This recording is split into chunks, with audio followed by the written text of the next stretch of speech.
দিল্লির শাহে মসজিদ, ভারতের ভিতরে দিল্লির শাহে মসজিদ জুমার দিন জুমার নামাজ আদায় করে একজন খ্রিস্টান ডাক দিয়ে মুসলমানদেরকে বলছে, হে মুসলমানরা শোনো, তোমরা বলো আমাদের কোরআন সত্য, আমাদের ইসলাম সত্য।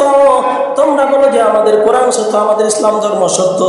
আর আমরা খ্রিস্টানরা বলি আমাদের ইনজিল সত্য, আমাদের খ্রিস্টান ধর্ম সত্য। আজকে চ্যালেঞ্জ গ্রহণ করো। আমি চ্যালেঞ্জ করতেছি, আমার হাতে যে ইনজিল আছে, এই ইনজিলটা আমি আগুনের মধ্যে নিক্ষেপ করব। যার ধর্ম সত্য হবে, যাদের কোরআন সত্য হবে, আমাদের যদি ধর্ম সত্য হয় তাহলে আমার ইনজিল পোড়াবে না, আর যদি তোমাদের ধর্ম সত্য হয় তাহলে তোমাদের কোরআন পোড়াবে না। সুতরাং তোমরা চ্যালেঞ্জ গ্রহণ করো। সমস্ত মানুষরা হতবাক হয়ে গেল। তখন বললো, আমরা পারবো না, তবে আমাদের একজন হুজুর আছে, চলো সে হুজুরের কাছে। শাহ আব্দুল আজিজ দেহলভী রহমাতুল্লাহি আলাইহির কাছে নিয়ে চলে গেলেন ওই খ্রিস্টান পণ্ডিতকে। খ্রিস্টান পণ্ডিত চলে গেল। এরপরে বললো, কি বলছো এখন? বললো যে আপনাদের ইসলাম ধর্ম নাকি সত্য আর কোরআন নাকি সত্য। আমরা বলি যে আমাদের খ্রিস্টান ধর্ম সত্য, আমাদের ইনজিল সত্য। তো চ্যালেঞ্জ হয়ে যাক যে আগুন জ্বালানো হবে, আগুনে আমার ইনজিল নিক্ষেপ করবো, আপনাদের কোরআন নিক্ষেপ করবেন। যদি যারটা পড়বে বলবো যে তারটা হচ্ছে মিথ্যা, আর যারটা পড়বে না বলবো সত্য। ঠিক আছে, তারিখ নির্ধারণ করে দেওয়া হলো, অমুক তারিখে অমুক জায়গার ভিতরে এই কাজটা হবে, সমাবেশটা হবে। তারিখ নির্ধারণ হয়ে গেল। সমস্ত মানুষ, হাজার হাজার হাজার হাজার মানুষ জমা হয়ে গেল। জমা হয়ে যাওয়ার পরে এরপরে শাহ আব্দুল আজিজ মুহাদ্দিস দেহলভী রহমাতুল্লাহি আলাইহি মাইকটা হাতে নিয়ে বলছেন, দেখুন জনগণ, সমস্ত মানুষ, তোমরা এখানে ইহুদি, খ্রিস্টান, মুসলমান, হিন্দু সকলেই আছো। আমার একটা কথা, এই যে খ্রিস্টান পণ্ডিত বলেছে যে তাদের ইনজিল ধর্ম, তাদের ইনজিল সত্য না, আমাদের কোরআন সত্য। যেটা সত্য হবে সেটা আগুনের মধ্যে পড়বে না, আর যেটা সত্য হবে সেটা আগুনের মধ্যে পড়ে যাবে। কিন্তু আমার চ্যালেঞ্জটা আর একটু বাড়িয়ে দিলাম। কি বাড়িয়ে দিলাম? আমি আমাদের কোরআনকে বুকে ধারণ করে আমি আগুনের মধ্যে ঝাঁপ দিব, উনি ওনার ইনজিল বুকে করে আগুনের মধ্যে ঝাঁপ দিবেন। তখন সকলে জনগণ বলছে, হ্যাঁ হ্যাঁ আপনি ঠিকই বলেছেন, এটা আমরা রাজি আছি। বিষয়টা অন্যরকম হয়ে গেল। তখন যখন এই কথা বলেছে, তখন খ্রিস্টান পণ্ডিত তার পেটের ভিতরে মোচড় দিয়ে উঠেছে, বলছে, না হুজুর, আমি বিপদে পড়েছি, আমাকে মাফ করে দিন। আমি একজন ধোঁকাবাজ, আমি একজন চিটার, আমি একজন বাটপার, সুতরাং আমাকে ক্ষমা করে দিন। আমি এই চ্যালেঞ্জ গ্রহণ করতে পারবো না। কেন পারবে না? আমি যদি কোরআন নিয়ে পারি, তুমি কেন ইনজিল নিয়ে পারবে না বলো? তখন সে বলছে, তোমার মতলব কি বলো, তাড়াতাড়ি বলো, মাইক হাতে নাও। তখন মাইক হাতে নিয়ে বলতেছে, দেখো আমার কাছে যে ইনজিলটা আছে, ইনজিলের মধ্যে কেমিক্যাল মিশানো আছে, মেডিসিন মিশানো আছে, এমন কিছু মেডিসিন মিশানো আছে যে মেডিসিনগুলো আগুনের মধ্যে নিক্ষেপ করে দিলে, আগুনের মধ্যে ফেললে ওই বস্তুটাকে পোড়াবে না। যে জিনিসের ভিতরে মেডিসিন মাখাই দিলে ওই জিনিসটা আগুনের মধ্যে পোড়াতে পারবে না, আগুন পোড়াতে পারবে না।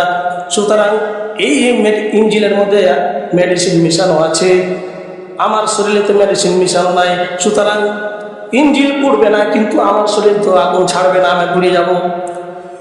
আমি বাটপারি করেছি, আমি চিটারি করেছি আপনাদেরকে ধোঁকা দেওয়ার জন্য, মুসলমানদেরকে ধোঁকা দেওয়ার জন্য।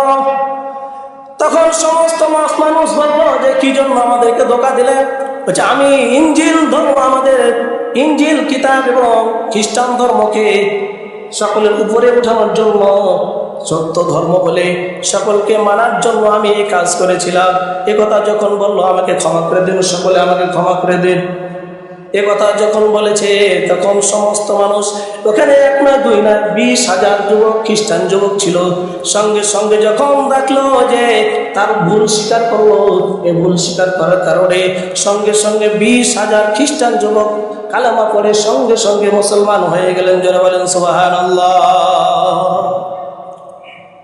কোরআন সত্য, ইসলাম ধর্ম সত্য, পৃথিবীর শুরু থেকে আজ পর্যন্ত এটা কেউ মিথ্যা প্রমাণিত করতে পারবে না, কিয়ামত পর্যন্ত কেউ মিথ্যা প্রমাণিত করতে পারবে না। এই কোরআন সত্য, ইসলাম ধর্ম সত্য। একথা যখন বললো, তখন হুজুরকে বললো, হুজুর আপনি এত বড় সাহস কিভাবে নিলেন? যদি আপনি আগুনে ঝাঁপ দিতেন, ওই পড়ে গেলে আমাদের কিচ্ছু হতো না, কিন্তু আপনি পড়ে গেলে আমরা কোথায় হুজুর পাবো? তখন বলছে, দেখো আমি কোরআনের হাফেজ, আমার সিনার ভিতরে 30 পারা কোরআন আছে। আল্লাহ নবীজি বলেছেন, আল্লাহ বলেছেন, যার ভিতরে কোরআন থাকবে জাহান্নামের আগুন তাকে কখনো স্পর্শ করবে না। সুতরাং আমার ভিতরে কোরআন আছে, আমি কোরআন নিয়ে ঝাঁপ দিব, আল্লাহ রাব্বুল আলামিন এই আগুনকে নিষেধ করে দেবে, আমার আগুন কিচ্ছু করতে পারবে না। তাহলে এই কোরআন যদি আমরা বুকে ধারণ করতে পারি, আমার সিনার ভিতরে আনতে পারি, আমি যদি কোরআন তেলাওয়াত করতে পারি, তাহলে আমার দুনিয়ার মর্যাদা বৃদ্ধি করে দেবে, আখিরাতে আমার মর্যাদা বৃদ্ধি করে দেবে। কাদের জিলানী রাহমাতুল্লাহি আলাইহি বললেন, তিনি মনে মনে বললেন যে আমি যদি মিথ্যা বলি, কিন্তু মিথ্যা বলা যাবে না, আমার মা আমাকে মিথ্যা কথা বলতে নিষেধ করেছে। আমি যদি মিথ্যা বলি তাহলে আমার টাকাগুলো বেঁচে যাবে, আর আমি যদি সত্য বলি তাহলে আমার টাকা নিয়ে ফেলবে। আব্দুল কাদের জিলানী রাহমাতুল্লাহি আলাইহির মা আব্দুল কাদের জিলানীকে 40টা স্বর্ণ মুদ্রা দিয়ে দিয়েছিল। আব্দুল কাদের জিলানী তখন বললেন যে আমার কাছে 40টা স্বর্ণ মুদ্রা আছে। ডাকাতরা তখন তাকে বলল যে কোথায় আছে? বলল আমার পাঞ্জাবির বগলের নিচে সেলাই করে আমার মা রেখে দিয়েছে। যখন এ কথা বলেছে, ডাকাতের সর্দারের কাছে তাকে নিয়ে যাওয়া হলো। সর্দারকে বলল, ওস্তাদ, এই ছোট বাচ্চার কাছে নাকি 40টা স্বর্ণ মুদ্রা আছে, সে বলতেছে। এবার তখন ডাকাতের সর্দার বলছে, কি বলো বাচ্চা, তোমার কাছে কি 40টা স্বর্ণ মুদ্রা আছে? বলছে, হ্যাঁ আমার কাছে 40টা স্বর্ণ মুদ্রা আছে। তখন বলল, কোথায় বের করতে দেখি। তখন ডাকাতদের মধ্যে একজন ওই স্বর্ণ মুদ্রাগুলো বের করলো। এরপরে ডাকাত তাকে বলল, বাবা তুমি কেন সত্য কথা বললে যে আমার কাছে কি আছে? স্বর্ণ মুদ্রা আছে, কেন মিথ্যা কথা বললে না? তোমাকে মিথ্যা কথা কেন বললে না? তোমাকে সত্য কথা বলতে কে বাধ্য করেছে? তখন সে বলছে, আমাকে সত্য কথা বলতে আমার মা আমাকে বাধ্য করেছে। আর আমার নবীজি সাল্লাল্লাহু আলাইহি সাল্লাম হাদিসের মধ্যে বলেন, আস-সিদকু ইউজি ওয়াল কিযবু ইহলিক, সত্য মানুষকে মুক্তি দেয় আর মিথ্যা মানুষকে ধ্বংস করে দেয়। আমি আমার মায়ের কথা এবং আমার নবীজির কথা, আমার সত্য বলতে আমাকে বাধ্য করেছে। তুমি তো সত্য বলে মিথ্যা বলতে পারতে, আমরা তোমাকে চেক করতাম না। এ কথা যখন বলেছে, আমার নবীজি বলেছে, আমার মা বলেছে, ওই ডাকাতের সর্দার তার অন্তরটা ভরে গেছে। কথাটা শুনে ছোট্ট বাচ্চা, আল্লাহ রাব্বুল আলামিন যাকে হেদায়েত দিবে হেদায়েত পেয়ে যাবে। এই কথা শোনার পরে ডাকাতের সর্দার বলছে, বাবা তোমার কথা শুনে আমার মনটা ভরে গেছে, আমার দিলটা নরম হয়ে গেছে। আমি বুঝতে পেরেছি, আমার চোখ খুলে গেছে। আমি একদিন অন্ধ ছিলাম, আমি মানুষকে জুলুম করে অন্যায় করে আমি টাকা ডাকাতি করতাম, কিন্তু আজ থেকে আমি তওবা করতেছি, তোমার হাতে হাত রেখে তওবা করতেছি। আজ থেকে আমরা সকলেই তওবা করলাম, আজ থেকে আমরা চুরি করব না, ডাকাতি করব না, কোনো কিছু করব না। ছোট বাচ্চার হাতে হাত দিয়ে তারা সকলে তওবা করলো, দিয়ে তারা ভালো একদম ওই জামানার তারা বড় বড় আল্লাহর ওলি হয়ে গেছে। এই দিকে আব্দুল কাদের জিলানী রাহমাতুল্লাহি আলাইহি তিনি বাগদাদের উদ্দেশ্যে চলে গেলেন। যাওয়ার পরে সে বাগদাদ শহরে একজন বড় আল্লাহর ওলি ছিলেন, বুজুর্গ মানুষ ছিলেন। তিনি সমস্ত মানুষদেরকে ইলম শিক্ষা দিতেন। কোনো বিপদে পড়লে, কোনো অসুখ বিসুখ হইলে তিনি কোরআনে চিকিৎসা করতেন। এক বিধবা মহিলা ছিল, তার স্বামী মারা যায়। যখন তার সন্তানটা গর্ভে তখন তার স্বামী মারা যায়। সন্তানটা প্রসব হওয়ার পরে কিছুদিন পরে সন্তানটা অসুস্থ হয়ে যায়। তখন ওই হুজুরের কাছে নিয়ে গেল। যাওয়ার পরে প্রতিমধ্যে ওই সন্তানটা আস্তে আস্তে ধীরে ধীরে আরো অসুস্থ হতে লাগলো। এক পর্যায়ে যখন ওই হুজুরের কাছে গেল, যাওয়ার পরে দেখলো, হুজুর দেখার পরে দেখলো, তোমার বাচ্চা তো মারা গিয়েছে, মা তুমি সবুর করো, তুমি ধৈর্য ধারণ করো, তোমার বাচ্চা ইন্তিকাল করেছে। আল্লাহর আমানত আল্লাহ নিয়ে গেছে, সন্তান কিন্তু আমাদের কাছে আমানত আল্লাহ তাআলা দিয়ে দিয়েছেন। এই জন্য সন্তানকে আমানত হিসেবে আল্লাহ আমাদেরকে দিয়েছেন। আমরা যদি সন্তানকে আমানত যদি যথাযথ পালন করতে পারি, তাহলে কাল কিয়ামতের ময়দানে আমানত সম্পর্কে আমাকে জিজ্ঞাসা করবে না। আর যদি আমি আমানতের খিয়ানত করি, আমি আল্লাহর আইন বাদ দিয়ে, আল্লাহর হুকুম বাদ দিয়ে আমি যদি সন্তানকে লালন পালন করি, তাহলে আমানতের আমি খিয়ানত করে ফেললাম। তো ওই বুজুর্গ বলছে, তোমার সন্তান তো মারা গিয়েছে। ওইখানে মহিলা, ওই মা অজ্ঞান হয়ে পড়ে গেছে। এরপরে জ্ঞান ফিরল, কান্না করতেছে। কান্না করতে করতে এক পর্যায়ে নদীর ধারে চলে গেল। যাওয়ার পরে নদীর ধারে কান্না করতেছে। এমন সময় আব্দুল কাদের জিলানী রহমাতুল্লাহি আলাইহি ওই পথ দিয়ে যাচ্ছেন, দেখলেন একজন বিধবা মহিলা কান্না করতেছে। বললেন, মা আপনি কেন কান্না করেন? তখন মহিলা বলল, তুমি ছোট বাচ্চা, তোমাকে কি বলবো, তুমি কি করবে? তখন ওই আব্দুল কাদের জিলানী রহমাতুল্লাহি আলাইহি বলছেন, মা আপনি বলেন কি অবস্থা, কি সমস্যা আপনার, কি মুসিবত, কি আপনার সমস্যা বলেন। তখন বলল, আমার সন্তানটা মারা গেছে, আমার এই সন্তানটা ছাড়া পৃথিবীতে আর কেউ নাই। এটাই ছিল আমার পৃথিবীতে একজন সন্তান, আর কোনো সন্তান নাই আমার। তখন আব্দুল কাদের জিলানী রহমাতুল্লাহি আলাইহি ওই মায়ের কান্না দেখে আকাশ কান্দে, জমিন কান্দে, সকলে পশু পাখি কান্না করে। আব্দুল কাদের জিলানী রহমাতুল্লাহি আলাইহি কান্না করতে লাগলেন। এরপরে আল্লাহ রাব্বুল আলামিনের দরবারে হাত উত্তোলন করে বলছে, আল্লাহ, ও আল্লাহ, তুমি তো সবই পারো। মিনহা খালাকনাকুম ওয়া ফিহা নুঈদুকুম ওয়া মিনহা নুখরিজুকুম তারাতান উখরা। আল্লাহ, তুমি মানুষকে মাটি থেকে বানাইছো, আবার মাটি চলে যাবে মাটির ভিতরে। সুতরাং তুমি মানুষকে জিন্দা করো, আবার মারো। সুতরাং তুমি তো সবই কিছু পারো। এই সন্তানটাকে তুমি আবার তার মায়ের কোলে ফিরায় দাও। এ কথা বলতে বলতে আল্লাহর কাছে দোয়া করতেছে, আর আল্লাহ রাব্বুল আলামিন ওই সন্তানটাকে আবার জীবিত করে দিলেন। যে বলেন সুবহানাল্লাহ। এখন কিছু মানুষ বলবেন যে হুজুর, এটা কি সম্ভব? আল্লাহ তাআলার কাছে সবকিছু সম্ভব, আল্লাহ রাব্বুল আলামিনের কাছে সবকিছু সম্ভব। এই জন্য আল্লাহকে ভয় করতে হবে। আল্লাহ রাব্বুল আলামিনকে যদি আমরা ভয় করতে পারি, আল্লাহ রাব্বুল আলামিন বলেন, আলা ইন্না আউলিয়া আল্লাহি লা খাউফুন আলাইহিম ওয়া লা হুম ইয়াহজানুন। আল্লাহ রাব্বুল আলামিন বলেন, যারা রাখো, নিশ্চয় আল্লাহর বন্ধু যারা হবে তাদের কোনো ভয় নেই, তাদের কোনো চিন্তা নেই, তাদের কোনো পেরেশানি নাই, কোনো কিচ্ছু নাই। যারা আল্লাহর বন্ধু হবে তাদের কোনো ভয় হবে না দুনিয়ার ভিতরে। এই জন্য আল্লাহকে ভয় করতে হবে, আর আল্লাহকে ভয় করে সমস্ত খারাপ কাজগুলো আমাদের ছেড়ে দিতে হবে। এই জন্য আল্লাহকে ভয় করতে হবে।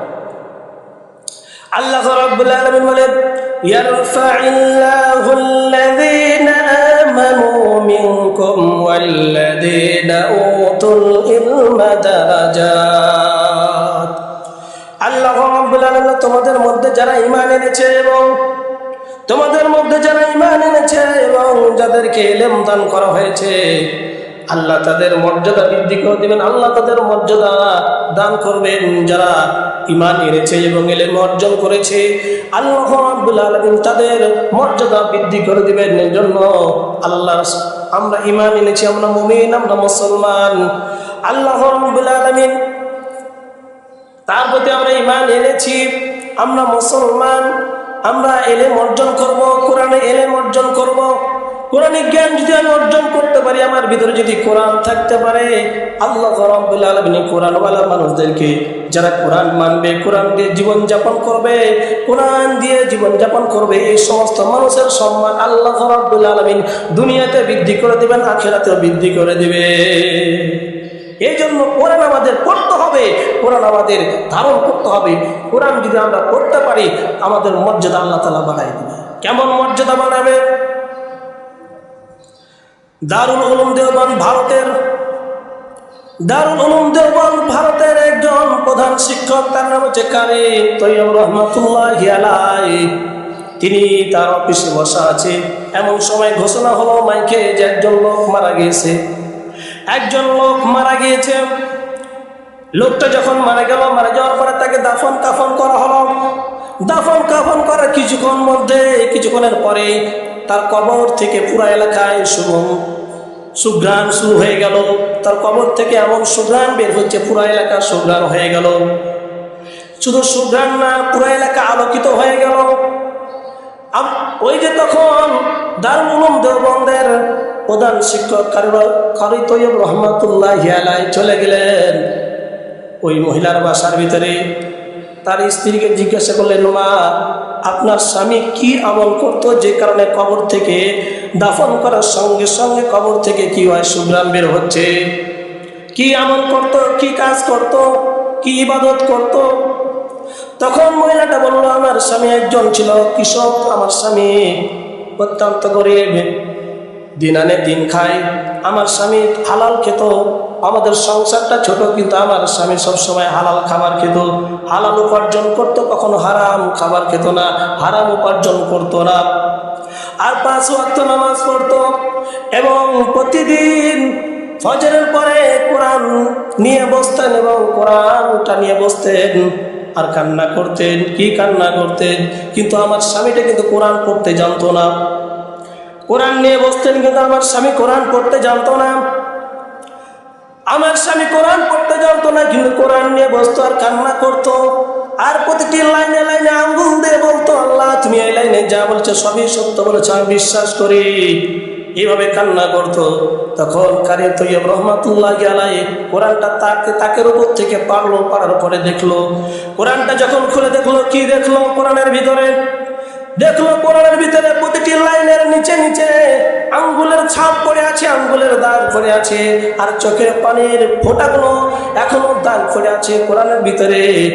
আমার বন্ধুগণ, আমার ভাইয়েরা, এই লোকটা কোরআন পড়তে জানতো না, কিন্তু কোরআনকে মহব্বত করতো, কোরআনকে ভালোবাসতো, কোরআনকে কি করতো? ভালোবাসতো, ধরতো, চুমা লাগাতো, খাইতো, বুকে লাগাতো। এই আমল করার কারণে আল্লাহ রাব্বুল আলামিন দুনিয়ার ভিতরে তার কবরের ভিতরে কি সুঘ্রাণ ছড়ায় দিয়েছে। জোরে বলেন সুবহানাল্লাহ। তাহলে এই লোকটা কোরআন পড়তে জানতো না, কিন্তু কোরআনকে মহব্বত করতো, কোরআনকে ভালোবাসতো, কোরআন অনুযায়ী জীবনযাপন করতো, কিন্তু সে কোরআন পড়তে জানতো না। এই জন্য আমরা মুসলমানের সন্তান, আমি মুসলমান, আমার বাবা মুসলমান, আমার দাদা মুসলমান, আমার 14 গোষ্ঠী মুসলমান, কিন্তু আমরা মুসলমান, আমরা কোরআন পড়তে জানি কিন্তু কোরআন তেলাওয়াত করি না। আমরা সকলেই মোটামুটি কোরআন তেলাওয়াত করতে জানি, কিন্তু কোরআন আমরা কেউ ছুঁয়ে দেখি না। আমাদের কোরআন তাকের উপরে থাকে, বাংকারের উপরে থাকে, ময়লা পড়তে পড়তে, ধুলাবালি পড়তে পড়তে 1 কেজি ধুলা পড়ে গেছে। কিন্তু দেখেন 34 ইঞ্চি 38 ইঞ্চি টিভি ঘরের মধ্যে থাকে, আছে না নাই? ঘরের মধ্যে থাকে। ওই টিভির উপরে দেখবেন একটা কাভার থাকে, প্রতি সপ্তাহে ধৌত করে। টিভিকে রাখে সুন্দর করে, যত্ন করে, কিন্তু কোরআনকে রাখে ওই তাকের উপরে, আবার কোরআন উপরে ধুলাবালি করে নষ্ট হয়ে যায়। আমরা কপাল পোড়া হতভাগা মুসলমান, আমাদের কপাল পুড়ে গেছে, আমরা হতভাগা। এই জন্য কোরআন পড়তে পারি না। আজ কোরআন না পড়ার কারণে আজকে আমরা পৃথিবীর ভিতরে মুসলমান এতগুলো 200 কোটি মুসলমান আজকে লাথি খাচ্ছে, মার খেয়েছি ইহুদি খ্রিস্টানদের কাছে, কিন্তু আমরা কোরআন পড়তে পারি না। আমরা টিভিকে ঠিকই যত্ন করি, টিভির সময় ঠিকই নির্ধারণ করি, কখন কিরণমালা হবে, কখন কটকটি হবে, কখন স্টার জলসা আর জি বাংলা কখন হবে, সময় আমাদের সকলের কাছে আছে। আগের সময় দেখতাম মা বোনেরা ফজরের পরে কোরআন তেলাওয়াত করতো, কিন্তু এখন মা বোনেরা কোরআন তেলাওয়াত কিভাবে করবে? সারা রাত্রি মোবাইল চালায়, রাত 12টা 1টা পর্যন্ত মোবাইল চালায়, এইদিকে ফজর নয়, রাত দিন 10টা 9টা পর্যন্ত ঘুমায়, তারপরে সকালবেলা উঠে। এই হয়ে গেছে মুসলমানদের অবস্থা। এই যদি হয়ে যায় আমাদের অবস্থা, তাহলে মুসলমান অধঃপতন হবে না কি হবে? এই জন্য কোরআন আপনি তেলাওয়াত করতে জানেন, আল্লাহ আপনার মর্যাদা বৃদ্ধি করে দিবে। আপনি যদি কোরআন তেলাওয়াত করতে নাও পারেন, আপনি যদি কোরআনকে মহব্বত করেন, ভালোবাসেন, কোরআনওয়ালা যারা আলেম ওলামা আছে তাদেরকে ভালোবাসেন, আল্লাহ রাব্বুল আলামিন হলে এই ওসিলা আপনাকে জান্নাত দান করবে। আমার বন্ধুগণ, আমার ভাইয়েরা, এই জন্য আমরা কোরআন তেলাওয়াত করব। তাহলে এই কোরআন যদি আমরা বুকে ধারণ করতে পারি, আমার সিনার ভিতরে আনতে পারি, আমি যদি কোরআন তেলাওয়াত করতে পারি, তাহলে আমার দুনিয়ার মর্যাদা বৃদ্ধি করে দেবে, আখিরাতে আমার মর্যাদা বৃদ্ধি করে দেবে। কিন্তু আমরা কোরআনই ভুলে গেছি। আমরা মুসলমান সকলেই মোটামুটি কোরআন পড়তে জানে, কিন্তু কোরআন আমরা পড়তে জানি না, আর পড়তেই পারি না, সময় পাই না, সব কিছুর সময় পাই, কিন্তু কোরআন পড়তে পারি। রমজান চলে গেল, কুরবানি চলে গেল। রমজানে অনেক সময় আগে দেখতাম যে মা বোনরা 4 খতম 5 খতম দিত, সবে কদরে এসে বলতো হুজুর আমার 4 খতম হয়েছে, আমার মায়ের 5 খতম হয়েছে। কিন্তু এখনো পর্যন্ত আরো এরকম সুযোগ নাই, আরো এরকম মহিলা এরকম নাই যে আমার 3 খতম হয়েছে, কোরআন পড়েছি না। সারাদিন গল্প করে, সারাদিন জাদুর বাক্স আছে, শয়তানি বাক্স, যে এই বাক্স নিয়ে পড়ে থাকে। আমার বন্ধুগণ, আমার ভাইয়েরা, কোরআন পড়তে হবে, কোরআন আমাদের জীবনে ধারণ করতে হবে। হারুন রশিদ, বাদশাহ হারুন রশিদ, আপনারা সকলের নাম শুনেছেন। বাদশাহ হারুন রশিদ বড় বড় আলেমদেরকে দাওয়াত করলেন তার বাড়িতে। বাদশাহ মানে খারাপ বাদশাহ না, আল্লাহওয়ালা বাদশাহ। এখনকার বাদশার মতো জালেম বাদশাহ না, তারা ভালো আল্লাহওয়ালা বাদশাহ। বাদশাহ হারুন রশিদ সমস্ত আলেমদেরকে, ওই এলাকার সমস্ত আলেমদেরকে দাওয়াত করলেন। সমস্ত আলেমরা একত্রিত হলো, দাওয়াত খাইলো। দাওয়াত খাওয়ার পরে এরপরে বাদশাহ হারুন রশিদ সকলকে বলতেছেন, দেখো আমি আপনাদেরকে কি জন্য ডেকেছি এটা জিজ্ঞাসা করলেন না যে?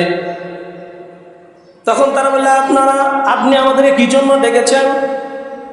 তখন বললো, একটা কথা বলার জন্য ডেকেছি। আগে বলেন খাওয়া দাওয়া কেমন হয়েছে? সকলে বললো, খুব ভালো হয়েছে, আলহামদুলিল্লাহ।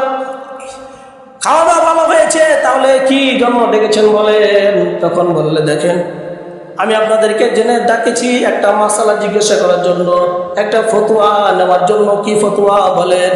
আচ্ছা বলেন তো আমার নাম কি? বলছে আপনার নাম বাদশাহ হারুন রশিদ। আপনাকে চিনেন? বলছে হ্যাঁ আপনাকে চিনি। আচ্ছা বলেন তো আমি বাদশাহ হারুন রশিদ জান্নাতি না জাহান্নামী? আমি বাদশাহ হারুন রশিদ জান্নাতি না জাহান্নামী? জান্নাতি না জাহান্নামী কে বলতে পারবে নাকি? দুনিয়ার ভিতরে কোনো আলেম পারবে নাকি? পারবে না। আলেমরা বলছে এটা কেউ পারবে না। হ্যাঁ এটা বলতে পারবে যে আপনি যদি ভালো কাজ করেন আপনি জান্নাতের পথে আছেন, আপনি যদি খারাপ কাজ করেন তাহলে আপনি জাহান্নামের পথে আছেন। কেউ কাউকে জাহান্নামী বলতে পারবে না। সে লোকটা জাহান্নামী হতে পারে, মৃত্যুর আগে সে তওবা করে ভালো হয়ে যেতে পারে। পারে না? পারে না। এখন আলেমরা বললো, তারা বললো যে এটা আমরা বলতে পারবো না, জান্নাতীকে জাহান্নামী না, আমরা এই ফতোয়া দিতে পারবো না। তখন বাদশাহ হারুন রশিদ ঠাট্টা করে বলতেছে, আমার খাওয়া দাওয়াই লস হয়ে গেল আপনাদেরকে। তা খাওয়াই কি হলো, লাভ হলো? এটা ফতোয়া দিতে পারলেন না আপনারা। এখন বিদায় হয়ে যাবে, সমস্ত আলেম ওলামা চলে যাবে, বের হয়ে যাচ্ছে। ওর মধ্যে একজন ছোট্ট বালক, 9 বছরের বালক দাঁড়িয়ে বলছেন, বাদশাহ নামদার, আপনি যদি মনটা খারাপ না করেন, আপনি যদি মনে কিছু না করেন, আপনি যদি মনে কিছু না নেন, তাহলে আমি বলতে পারি আপনি জান্নাতি না জাহান্নামী। সকলে আলেম ওলামা তার দিকে তাকিয়ে, ছোট্ট বাচ্চা আবার কি বলবে? ছোট্ট বাচ্চা আবার কি বলবে? তখন বললে, হ্যাঁ বলো, কি বলো? বলছে আমি বলবো, কিন্তু প্রশ্ন যে করে, যে প্রশ্ন করে কি হয়? ছোট হয়, যার উত্তর দেয় সে কি হয়? বড় হয়। বলছে আপনি সিংহাসন থেকে নামেন, আমাকে সিংহাসনে বসান। বাদশাহ হারুন রশিদ সিংহাসন থেকে নামলো, ওই ছোট্ট 9 বছর বালককে সিংহাসনের উপরে বসাই দিল। এরপরে বাচ্চা বলছে যে দেখেন বাদশাহ, কোরআন ইলম যার ভিতরে থাকে আল্লাহ রাব্বুল আলামিন তাকে সম্মান দান করে। আপনাকে নিচে নামায় দিল আর আমাকে কোথায় বসাই দিল? 9 বছর বালককে আপনার সিংহাসনে বসাই দিল। এটা কিসের কারণে? আমার চেহারা সুন্দর হওয়ার কারণে নয়, আমার বাবা সুন্দরের জন্য নয়, আমার ভিতরে কোরআনই এলেন আর কোরআনই জ্ঞান থাকার কারণে আমি কোথায় বসেছি? সিংহাসনে বসেছি। এবার বলেন দেখি, এবার বলো দেখি কি জন্য? আপনি কি প্রশ্ন করছিলেন বলেন? বলছে আমি জান্নাতি না জাহান্নামী? বাচ্চা বলল, আচ্ছা বলেন তো আপনার দুনিয়াতে কোনোদিন কোনো সময় এই সুযোগ এসেছিল নাকি যে সুন্দর সুন্দর ডালা কাটা সুন্দর সুন্দর মহিলাগুলো আপনার কাছে এসেছে, আপনি তাদের সঙ্গে জেনা না করে আল্লাহকে ভয় করে তাদের সঙ্গে জেনা না করে আপনি তাদের কাছ থেকে চলে গেছেন, এরকম কোনোদিন হয়েছে নাকি? তখন বাদশাহ হারুন রশিদ বলছে, দেখো এরকমই একদিন নয় 2 দিন, অনেকবার হয়েছে। অনেক সুন্দর সুন্দর রমণীরা এসেছে আমার কাছে, কিন্তু আমি জেনা না করে খারাপ কাজে জড়িত না হয়ে আমি আল্লাহ রাব্বুল আলামিনকে ভয় করে সমস্ত ভয়গুলো সমস্ত গুনাহগুলো আমি ছেড়ে দিয়েছি। তাদের সঙ্গে আমি জেনা করে নাই, কোনো কিছু করে নাই, আমি কোনো মহিলার দিকে তাকাই নাই। এরপরে তখন ওই ছোট বালক বলতেছেন, দেখেন আপনি যে আল্লাহ রাব্বুল আলামিনকে ভয় করে নিজের নফসের কামনা বাসনাকে ত্যাগ করে দিয়ে পরিত্যাগ করে আল্লাহকে ভয় করেছেন, সুতরাং আমি ফতোয়া দিলাম আপনি জান্নাতি। আপনি কি জান্নাতি। আলেম ওলামা যারা ছিল তারা বলছে যে এই বালক কি বলছে রে, 9 বছরের বাচ্চাটা আবার কি বলে। বলছে থামেন হুজুররা, আপনারা সকলেই থামেন, আমি দলিল দিচ্ছি কোরআন থেকে।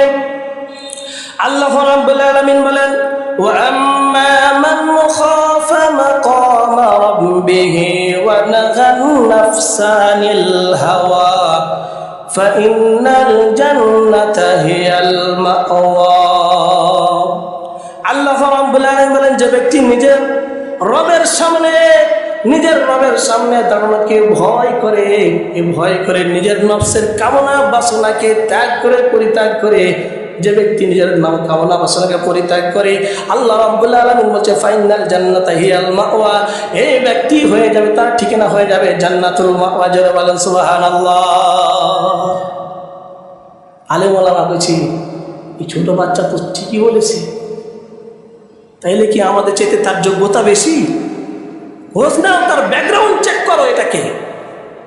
আমার বন্ধুগণ, আমার ভাইয়েরা, দেখে গেল, খোঁজ খবর নিয়ে গেল বাচ্চাটাকে। এই বাচ্চাটা কেউ না, এই পৃথিবীর 4 জন ইমাম ছিলেন। ইমাম আবু হানিফা রহমাতুল্লাহি আলাইহি, ইমাম শাফি রহমাতুল্লাহি আলাইহি, ইমাম মালিক রহমাতুল্লাহ আলাইহি, ইমাম আহমদ ইবনে হাম্বল রহমাতুল্লাহ আলাইহি। তার মধ্যে দ্বিতীয় নম্বর হচ্ছে ইমাম শাফি। এই বাচ্চাটা হলো ইমাম শাফি রহমাতুল্লাহি আলাইহি। যারা বলেন সুবহানাল্লাহ। এই জামানার বড় আলেম হবেন, ইমাম হবেন, তিনি এত বড় ফতোয়া দিবেন, আর কে দিবেন? আমার বন্ধুগণ, আমার ভাইয়েরা, এই জন্য কোরআন আমাদের পড়তে হবে, আমাদের সন্তানদেরই কোরআন শিখাতে হবে। ও যুবক, আর কত গুনাহ করবে?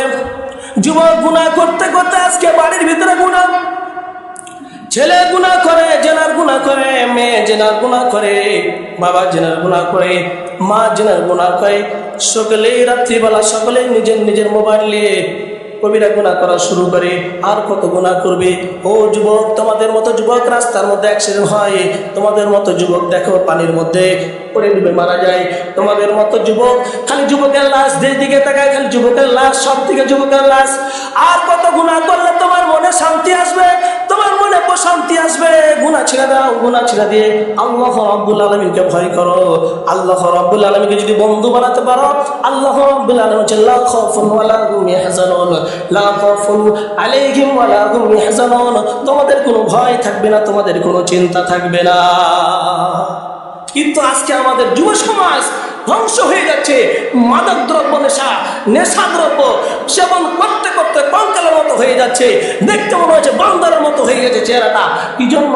ওই যে বাবা আর কত রকম কিছু আছে, এইগুলো খেয়ে খেয়ে আর যুবকরা নষ্ট হয়ে যাচ্ছে। আমার বন্ধুগণ, আমার ভাইয়েরা, এই জন্য আল্লাহকে ভয় করব। আমরা যদি আল্লাহ রাব্বুল আলামিনকে ভয় করতে পারি, আল্লাহ আমাদের বন্ধু হয়ে যাবে। এই জন্য বন্ধু বানাবো কোনো পৃথিবীর মানুষকে না, বন্ধু বানাবো একমাত্র আল্লাহ রাব্বুল আলামিনকে। আল্লাহ রাব্বুল আলামিন বলেন ফাযকুরুনি আযকুরকুম ওয়াশকুরুলি ওয়ালা তাকফুরুন। আল্লাহ রাব্বুল আলামিন বলেন তোমরা যদি আমাকে স্মরণ করো, আমি আল্লাহ রাব্বুল আলামিন তোমাদেরকে স্মরণ করবো, তোমরা আমার জিকির করবো, আমি তোমাদেরকে স্মরণ করবো। তোমাদের কি হয়েছে বান্দা বলো? আমরা যদি আল্লাহ রাব্বুল আলামিনকে না ডাকি, আল্লাহ কিন্তু আমার ডাকে সাড়া দিবে না। এই জন্য ডাকতে হবে আল্লাহ রাব্বুল আলামিন, স্মরণ করতে হবে আল্লাহ রাব্বুল আলামিনকে। এক যুবক মক্কার মধ্যে হজ করার জন্য গেছেন। মক্কা মদিনায় দুর্ভিক্ষ খাবার নাই, হজ করতে গিয়েছে। হজ করতে গিয়ে যাওয়ার পরে দেখলো একটা রেশমি কাপড়ের মধ্যে, একটা রেশমি কাপড়ে কি জন্য পোটলার ভিতরে আছে। ওই যুবক পোটলাটা দেখলো, দেখার পরে সে পোটলাটা নিল না, যে কার জিনিস হারাই গেছে, আবার আমি যদি এই জিনিসটা উঠাইনি আমি মালিকের কাছে পৌঁছাই দিতে হবে, এ বিপদ আমি ঘাড়ে করবো না। অথচ যুবক 3 দিন যাবৎ কোনো খাবার পায় নাই, হজ করতে গিয়েছে কিন্তু খাবার নাই, মক্কা মদিনায় দুর্ভিক্ষ চলতেছে। ওই যুবক চলে যাওয়ার পরে কিছু দূর যাওয়ার পরে মনে মনে চিন্তা করলো, আমি যদি এই জিনিসটা না নিয়ে তো অন্যজনা নিয়ে নেবে, আর নিয়ে নিলে সে দিবে না তাকে, ওই মালিককে। সে আবার ফেরত আসলো, আসার পরে ওই জিনিসটা নিয়ে নিল, নেওয়ার পরে চলে গেল তার হোটেলের ভিতরে, যে বাসার মধ্যে ছিল সে বাসার মধ্যে চলে গেল। চিন্তা করলো এই জিনিসটাকার মালিকের কাছে না পৌঁছে দেওয়া পর্যন্ত আমার মনে শান্তি আসবে না। কিন্তু আজকে আমরা দেখেন ওয়াজ মাহফিলে যায়, যেখানে যায়, যদি একটু সুন্দর ভালো মোবাইল পাই চুরি করে নিয়ে আসি, যদি রাস্তার মধ্যে 500 টাকা 100 টাকা নোট পড়ে পাই, ওইটা পাঠাম করে আমরা পকেটের মধ্যে ভরে নিই। আমরা এই যে তালাশি করি না যে টাকাটা কার, খালি পড়তে মাত্র দেরি, ওটা শেষ। মোবাইলটা কেবল খেয়েছে এইখানে, এই জায়গা ছোঁয়ার সঙ্গে সঙ্গে মোবাইলটা নাই তো নাই। এই হচ্ছে আমাদের অবস্থা। ওই যুবক কি করলো, তার অফিসের মধ্যে বসা আছে, তার রুমের ভিতরে বসা আছে, ওই বুজুর্গ আল্লাহর বান্দা এসে বলতেছেন আমার একটা স্বর্ণের পুটলা হারায় গিয়েছে, কেউ পেয়েছো নাকি? কথা যখন বলেছে সঙ্গে সঙ্গে ওই যুবক বের হয়ে গেছে। বের হয়ে যাওয়ার পরে বলতেছেন আপনার কিছু হারাইছে নাকি? বলছে হ্যাঁ, আমার একটা রেশমের কাপড়ের মধ্যে স্বর্ণ একটা অলংকার আছে, মুক্তার দানা দিয়ে খোঁচাই করা আছে, অনেক দামি একটা সুন্দর একটা জিনিস হারাই গিয়েছে। তখন বললো এটা নাকি আপনার? বলছে হ্যাঁ, এটা আমার। ওই যুবকের মালিককে দিয়ে দিল, মালিক তাকে 100 টাকা বের করে দিল। বলছে আমি টাকা নিব না। কেন নিব না? আমি আপনার জিনিসটা আপনাকে ফেরত দিয়ে দিয়েছি, এটা আমি নিব না। প্রতিদান নিলে হয় আল্লাহ রাব্বুল আলামিনের কাছে প্রতিদান নিব, আপনার কাছে প্রতিদান নিব না। ওই বুজুর্গ আল্লাহর বান্দা বলতেছে এত সুন্দর যুবক, এত চরিত্রবান যুবক পৃথিবীর ভিতরে দ্বিতীয়টা হতে পারে না। তিনি চলে গেলেন, হজ শেষ করে বাসায় চলে গেলেন। এইদিকে যুবক হজ শেষ করে, তখন তো আর প্লেন আর এরোপ্লেন ছিল না, জাহাজ ছিল না, তখন পানিপথে স্টিমার দিয়ে, লঞ্চ দিয়ে, জাহাজে যেত, কোথায় ভাজে যেত। ওই সময় যুবক হজ শেষ করে চলে গেল। হজ শেষ করে যখন পানিপথে যাচ্ছে স্টিমারে, লঞ্চে, ওই স্টিমার হঠাৎ করে আল্লাহর কিলিরা খেলা, হঠাৎ করে ঘূর্ণিঝড় উঠলো, ওই স্টিমারটা ডুবে গেল, সকলে মারা গেল। ওই যুবক একলাই স্টিমারের একটা কাঠ ধরে ভাসতে ভাসতে নদীর কিনারায় দিয়ে চলে গেল, জঙ্গলের ভিতরে চলে গেল। ওই জঙ্গলের ভিতরে যাওয়ার পরে গহীন বিশাল জঙ্গল, জঙ্গলে কোনো মানুষ নাই, পথ চলা শুরু করলো, আল্লাহর জিকির করে। আল্লাহ তাআলা বলেন ফাযকুরুনি আযকুরুকুম ওয়াশকুরুলি ওয়ালা তাকফুরুন। সে আল্লাহর জিকির করে আর রাস্তার পথ চলতে লাগলো। চলতে দেখলো একটা গ্রাম পেল, সে একটা মসজিদ পেল, সে মসজিদের মধ্যে উঠলো। এরপরে ওই যুবক নামাজ আদায় করে মানে কোরআন তেলাওয়াত করলো। কোরআন তেলাওয়াত করতে করতে আল্লাহর কাছে দোয়া করতেছে, আল্লাহ আমি একজন অসহায় মানুষ, আমি অনেক দূর থেকে এসেছি, আমার সাথে যারা ছিল সকলেই কি করছে, নদীর মধ্যে মারা গিয়েছে। ওই এলাকার মসজিদে যে ইমাম ছিল, মারা গিয়েছেন কিছুদিন আগে। সকলে দেখলো যে যুবক যেখানে মসজিদে থাকতে লাগলো, সকলে বললো যে হুজুরটা ভালো, চরিত্র ভালো, সুতরাং তাকে ইমাম রেখে দেওয়া হোক। ওই যুবককে তারা ইমাম রেখে দিল, সেখানে ইমামতি করতে লাগলো। ইমামতি করতে করতে একদিন সকলে বললো যুবক তোমার তো বয়স হয়েছে, বিয়ে শাদী করবে না? অবশ্যই বিয়ে শাদী করতে হবে। বিয়ে শাদী করার জন্য ওই যে বৃদ্ধ মানুষ যে মক্কা মদিনার মধ্যে রেশমি কাপড়ের মধ্যে কি হারাই দিয়েছিল, স্বর্ণ হারাই দিয়েছিল, ওর একটা কন্যা আছে, যার তো বাবা মারা গিয়েছে। ওই ইমাম, আগের যে ইমাম ছিল ওই ইমামের মেয়ে হলো ওই কন্যাটা। যে স্বর্ণের হার হারিয়েছিল, ওই স্বর্ণের হারের মালিকটা ছিল ওই ইমাম সাহেব মারা গেছে। এখন গ্রামবাসী বলো যে মহিলাটা সুন্দরী আর পর্দা নিশি আল্লাহওয়ালা মহিলা, সুতরাং তার সঙ্গে বিবাহ হয়ে গেল।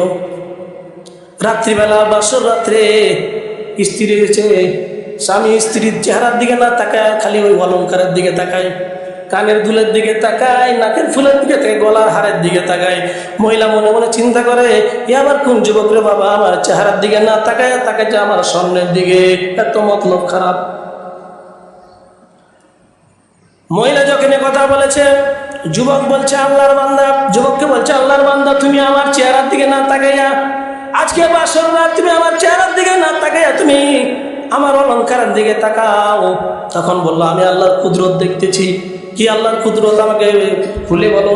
বলছে, আল্লাহর কুদরত এটাই দেখতেছি, এই স্বর্ণ মুদ্রাগুলো আমি মক্কা মদিনায় কুড়িয়ে পেয়েছিলাম, এটাই সেই স্বর্ণ মুদ্রা কিনা, আমাকে ওইটাই মনে হচ্ছে।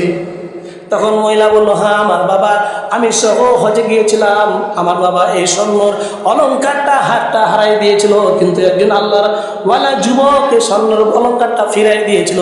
আর আমার বাবা বলেছিল যে আল্লাহ এমন একজন যুবক আমার জন্য তৈরি করে দাও, যে যুবকটা আমার মেয়ের স্বামী হবে। কিন্তু আমার বাবার মনে আশাটা পূরণ হয়নি।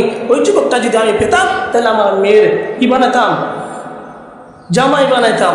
কিন্তু আমার আব্বার কপালে ছিপ নাই। কিন্তু আমি আল্লাহ তাআলার কাছে আজ পর্যন্ত আল্লাহ তাআলার কাছে দোয়া করেছি, আল্লাহ ওই যুবককে তুমি আমার কাছে ফিরাই দাও, ওই যুবককে তুমি আমার কাছে ফিরাই দাও। আজকে আল্লাহ রাব্বুল আলামিন আপনাকে ওই স্বর্ণের অলঙ্কার দিয়েছে, আর আমাকে আপনার জন্য দিয়ে দিয়েছে। যেটা বলেন সুবহানাল্লাহ। আল্লাহ রাব্বুল আলামিন যাকে ভালোবাসেন, আল্লাহ রাব্বুল আলামিন যাকে মহব্বত করে, আপনি যদি ধৈর্য ধারণ করতে পারেন, আল্লাহ রাব্বুল আলামিন সেই জিনিসটা আপনাকে দিয়ে দিবে। এই জন্য আমরা ধৈর্য ধারণ করব, সব কিছুতে আমরা ধৈর্য ধারণ করব, আল্লাহ রাব্বুল আলামিনকে ভয় করব। আমরা যদি আল্লাহকে ভয় করতে পারি, আমরা যদি আল্লাহ রাব্বুল আলামিনকে ডাকতে পারি, আল্লাহ রাব্বুল আলামিন আমাদের ডাকে সাড়া দেয়। কিন্তু আমরা আল্লাহকে ডাকতে পারি না, আমরা আল্লাহকে ডাকি না। আমরা এমন ব্যস্ত হয়ে গেছি, আমরা মুসলমান, আজকে মুসলমান সবই করতে পারি। আজকে যুবক, তোমার মতো অনেক যুবক আছে যারা রাস্তার মধ্যে মারা যাচ্ছে, বয়স হয়নি, নামাজ আদায় করতে পারি না। আজকে জুমার দিন মসজিদ টুম্পর হয়ে ভর্তি হয়ে গেছে, বাইরেও জায়গা হচ্ছে না। এতগুলো মানুষ থাকার পরে 5 ওয়াক্ত নামাজে 2-4 মানুষ ছাড়া আর মানুষ হয় না। ও যুবক, তুমি নামাজ পড়বে, তোমার সম্মান বৃদ্ধি করে দিবে কে? আল্লাহ রাব্বুল আলামিন। এই জন্য সম্মান যদি পেতে চাও, মনে করো যে মেম্বার হয়েছি, চেয়ারম্যান হয়েছি, এমপি হয়েছি, 5 বছরের জন্য সম্মান, বা 5 বছর পরে আপনাকে জুতা মেরে লাথি মেরে তাড়াই দিবে। কিন্তু কোরআন যদি আপনার ভিতরে থাকে, কোরআনের সম্মান আপনার ভিতরে যদি থাকে, আপনি দুনিয়াতেও রাজা, আখিরাতেও রাজা। এই জন্য কোরআন আপনাদের ভিতরে আসতে হবে, কোরআন নিয়ে আসতে হবে, কোরআন পড়তে হবে। আপনারা যদি নামাজ 5 ওয়াক্ত পড়তে পারেন, আপনি যদি হালাল রুজি ভক্ষণ করেন, অল্প ইনকাম করেন, আল্লাহ রাব্বুল আলামিন অল্প ইনকামে আপনার বুঝকি দান করে, বরকত দান করবে। আর আপনি ওই অল্প ইনকাম খেয়ে আল্লাহ রাব্বুল আলামিন বলেন, কি বলেন জানেন? তো বান্দা, তুমি অল্প আমল করেছো, অল্প ইনকাম করেছো, তুমি গরিব ছিলে, আমি অল্প আমল করার কারণে আমি আল্লাহ রাব্বুল আলামিন তোমার জীবনের সমস্ত গুনাহগুলো মাফ করে তোমাকে আমি জান্নাতি বানিয়ে দিলাম। এই জন্য অল্প কোনো কিছু, আমি গরিব হয়েছি পেয়েছি, তুমি হালাল খাও, 5 ওয়াক্ত নামাজ পড়ে আল্লাহর হুকুম পালন করো।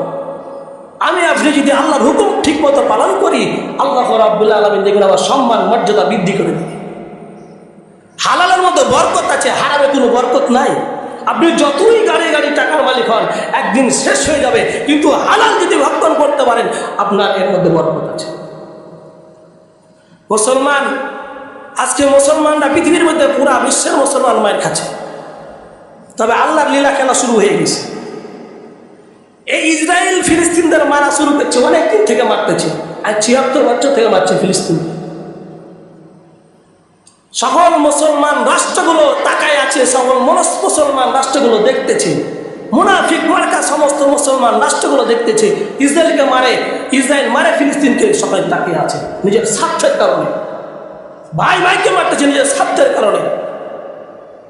দেখেন আল্লাহর কি লীলা খেলা শুরু হয়ে গেছে। ইরান যখন মারা শুরু করেছে, এখন আমেরিকা বলছে কি জানেন, যে আমেরিকা ইসরায়েলকে অস্ত্র দিয়ে সমস্ত কিছু দিয়ে সহযোগিতা করে, ওই আবার আমেরিকা বলছে যুদ্ধটা বিরতি দেওয়া দরকার। ইরান করছে যুদ্ধ বিরতি না, আমেরিকা তুমি যদি বেশি বাহাদুরি করো, তোমার সঙ্গে আবার যুদ্ধ হবে, তোমার সাথে আবার যুদ্ধ হবে। কারণ ইরানের পাশে আছে চীন, তুরস্ক, এরপরে আজারবাইজান, বিভিন্ন রাষ্ট্রগুলো, এরপরে রাশিয়া, এরপরে আপনার কোরিয়া, উত্তর কোরিয়া, এই সমস্ত রাষ্ট্রগুলো তাদের পাশে আছে। বলছে এখন খেলা হবে। এখন অস্ত্র দিচ্ছিল, এখন বলছে যে অস্ত্র আর দিব কিনা এখনো বলতে পারছি না। ইসরায়েল বলছে অস্ত্র দাও, বলছে এখন আমাদের কি হয়নি, বৈঠক হয়নি, বৈঠক হবে, তারপরে বলবো দিব কি না দেব না। এনে ইরান শুরু করেছে, ইরান বলছে আমার জান জাকাত থাক, কিন্তু আমরা কি করবো, পারমাণবিক বোমা ধ্বংস করে দেব। মুসলমান এই জন্য ধৈর্য ধারণ করতে হবে, মুসলমান বীরের জাতি, মুসলমান কখনো বাতিলের সামনে মাথা ব্যথা করে। এই জন্য দোয়া করবো আল্লাহ তাআলা যেন মুসলমান থেকে বিজয় দান করে। আল্লাহ